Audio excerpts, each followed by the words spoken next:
আমার প্রতি যদি কোনো হয়রানিমূলক কর্মকাণ্ড করা হয়, সামাজিকভাবে স্টিগমা আরোপের চেষ্টা তো একটা হয়েছে, আপনি খেয়াল করেছেন।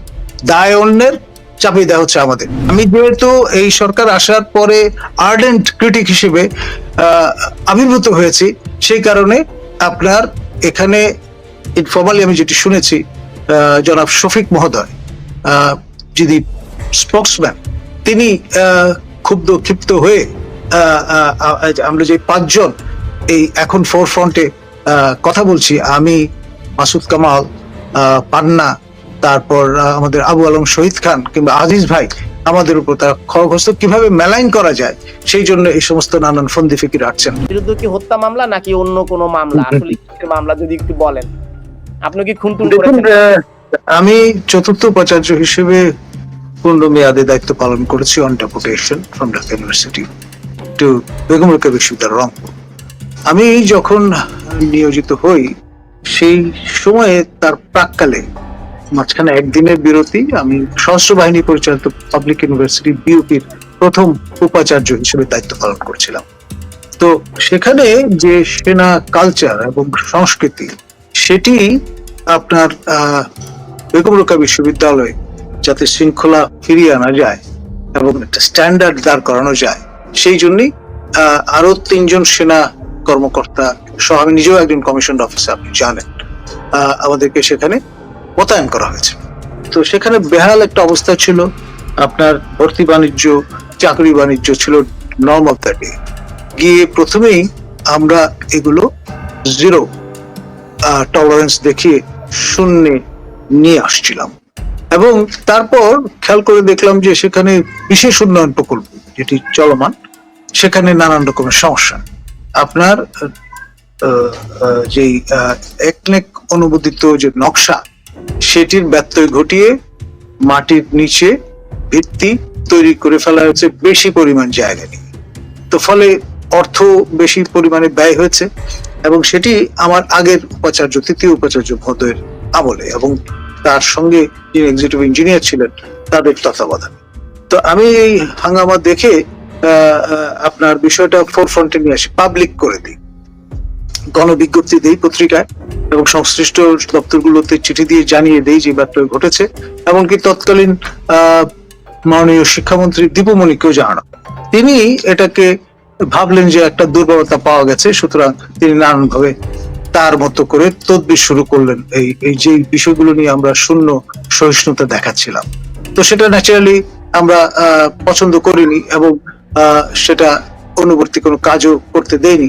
আমরা প্রকাশ্যে, আমি এবং আমাদের তৎকালীন রেজিস্ট্রার কর্নেল আবু মোস্তফা কামাল, ঢাকা যে রিপোর্টার্স ইউনিটি আছে, সেখানে প্রায় 14টা ইলেকট্রনিক মিডিয়া বা টেলিভিশনকে ডেকে আমরা লাইভ প্রেস কনফারেন্স করে আমাদের অবস্থান তুলে ধরি, এবং বলেছিলাম পরিষ্কার, আমার খেয়াল আছে যে মাননীয় তৎকালীন শিক্ষামন্ত্রী দীপুমণির আশ্রয় প্রশ্রয় এবং আশকারা এই জিনিসগুলো ঘটেছে। তো এই যে অবস্থানটা নিয়েছিলাম, না আমি বলছি আপনাকে, না ব্যাকগ্রাউন্ডটা ক্লিয়ার না করলে কিন্তু বিষয়টা বুঝবেন না। তারপরে দীপুমণি তার সর্বশক্তি ব্যয় করলেন, তার নিয়ন্ত্রণাধীন তৎকালীন বিশ্ববিদ্যালয় মঞ্জুরি কমিশন, সেখানে 7 বার চিঠি পাঠালেন। তারপরে আমাদেরকে বিব্রত করবার জন্য তদন্ত কমিটি পাঠিয়ে তার মতো করে একটা উইশি-ওয়াশি রিপোর্ট হাজির করবার চেষ্টা করলেন। তো আমরা প্রথম থেকেই বলেছি যে সমস্যাটা আমাদের সময়ের না, আগের। We are carrying out the legacy. পরে সেইগুলো সব কাগজপত্র যখন আইএমইডিতে পাঠানো হলো, যেটি পরিকল্পনা মন্ত্রণালয়ের অধীন, সেখান থেকে তারা সবকিছু দেখে বললেন যে আমরা যে অ্যাসারশনটা করছি সেটি সঠিক, এবং তারা সেই তালিকা সহ কাউকে ব্লেম না করে বলে দিলেন যে এটা দুদকে পাঠানো যেতে পারে দায় নির্ধারণের জন্য। তো দীপুমণি সেটা নিয়ে বসে থাকলেন, এবং তার মেয়াদ শেষ হয়ে গেল, কারণ তিনি ভিন্ন মন্ত্রণালয়ের দায়িত্বে চলে গেলেন, সে অবস্থায় ছিল। এই ওয়াহিদুদ্দিন মাহমুদ সাহেব যখন উপদেষ্টা হিসেবে দায়িত্ব নিলেন শিক্ষা মন্ত্রণালয়ের, তিনি তখন ওই যে পড়ে থাকা বিষয়টাকে দুদকে পাঠিয়ে দেন। দুদকে যাওয়ার পরে গত 10 মাস ধরে তারা আমাদের সঙ্গে কোনো যোগাযোগ নাই, কিছু নাই। হঠাৎ করে একটা ঘোষণা দিলেন যে আপনার এই বিষয়ে এই ব্যাপারে ঘটেছে। আমার তৃতীয় যিনি ভাইস চ্যান্সেলর ছিলেন প্রফেসর নুরুন নবী, আমি, তারপরে যিনি এক্সিকিউটিভ ইঞ্জিনিয়ার ছিলেন, যাকে আমরা বরখাস্ত করেছিলাম এইসব ব্যত্যয় ঘটানোর কারণে, এবং ঠিকাদার দুজনের নামে মামলা রুজুর ঘোষণা দিয়েছেন। এখন ব্যাপার সেটি হচ্ছে, আপনি যদি একটা ডিউ প্রসেসের মধ্যে তো যেতে হবে। আমার জানা মতে আমাকে কোন রকমের নোটিফিকেশন না দিয়ে, আমাকে জিজ্ঞাসা না করে এটা হুট করে আপনি ঘোষণা করে দিলে তো হবে না, ডিউ প্রসেস তো ফলো করতে হবে। এক, দ্বিতীয় যে বিষয়টি সেটি হচ্ছে, বলা হচ্ছে যে আমাদের ব্যত্যয়টা হচ্ছে এই যে আমরা ঠিকাদার দুজনের যে জামানতের টাকা সেটি অবমুক্ত করে কাজ চালানোর জন্য দিয়েছিলাম। এখন কেন দিয়েছি? কারণ যেহেতু মন্ত্রী আমাদের সঙ্গে সহযোগিতা করছেন না এবং সেটি প্রকাশ্যে জানান দেওয়া আছে, আমরা উনি টাকা আমাদের এই কাজ বন্ধ করার প্রক্রিয়া করেছি। প্রক্রিয়া করাতে আমরা আমাদের কাছে সরকারি যে টাকা ছিল 18 কোটি টাকা, সেটি কিন্তু সঙ্গে সঙ্গে বাংলাদেশ ব্যাংকের ট্রেজারিতে আমরা জমা দিয়ে দিয়েছি।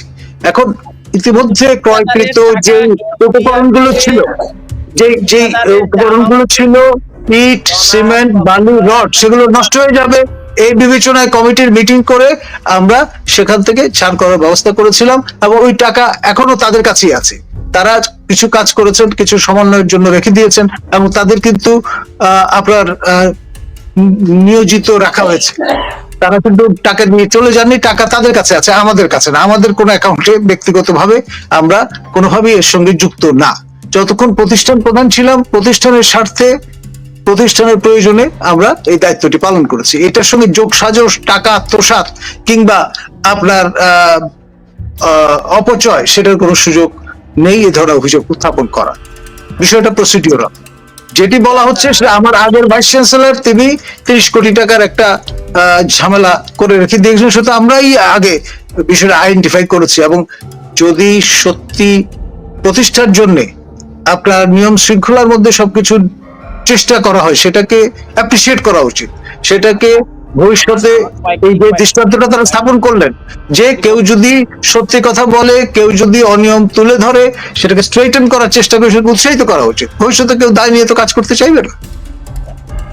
ঠিকাদার প্রতিষ্ঠান যে জামানত রেখেছিল, সেই জামানতের অর্থ দিয়ে আপনি এফডিআর করে 4 কোটি টাকা আত্মসাৎ করেছেন কিনা?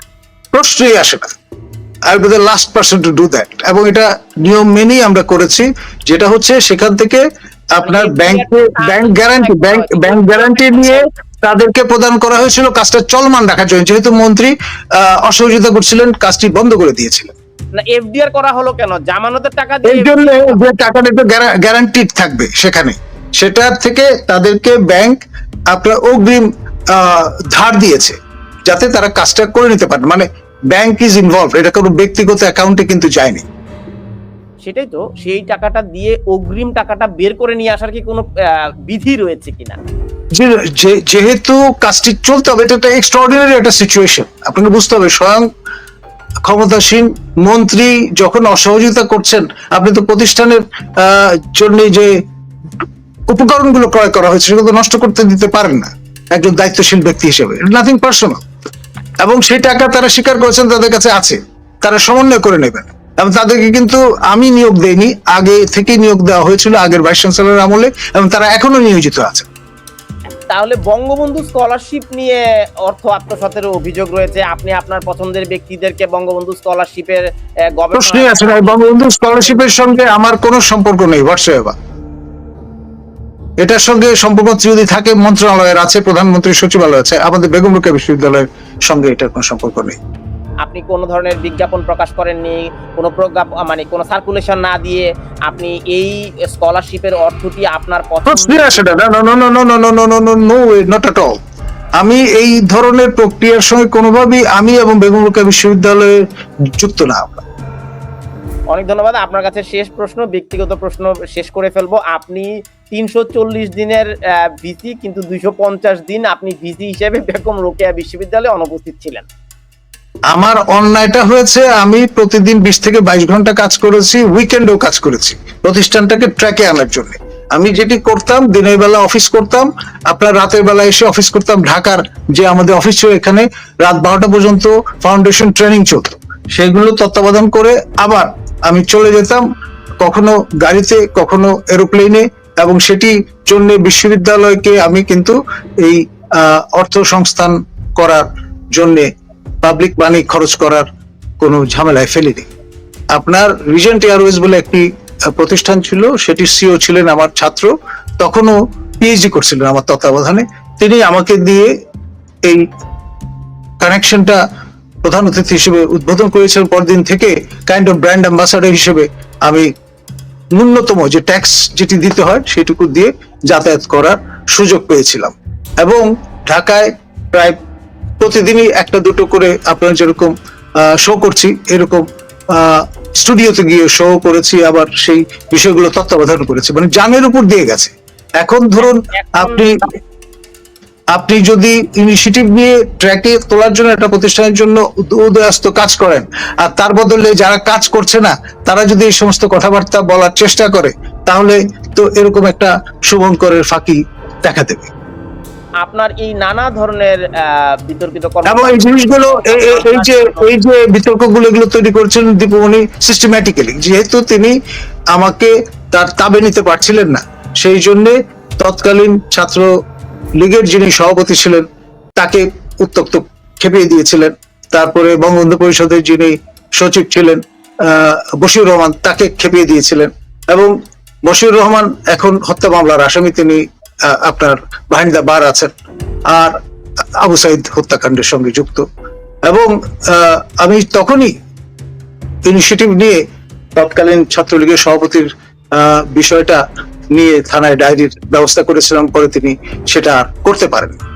সব জায়গায় আমরা জানিয়ে দিচ্ছিলাম চিঠি দিয়ে যে এই ধরনের কর্মকাণ্ড। আমরা যেহেতু অন্যায়কে প্রশ্রয় দেইনি এবং দীপুমণির সঙ্গে তাল মেলাইনি, সেই জন্যই তিনি আপনার খড়গহস্ত হয়ে নানান ভাবে বিতর্ক তৈরির চেষ্টা করেছেন, যেটির আমি প্রটেস্ট করেছি। কর্মকাণ্ডের কারণে আপনি কোনোভাবে ভীত সন্ত্রস্ত কিনা, যে কোনো সময় আপনাকে গ্রেফতার করা হবে এমন ভয় আপনার রয়েছে কিনা?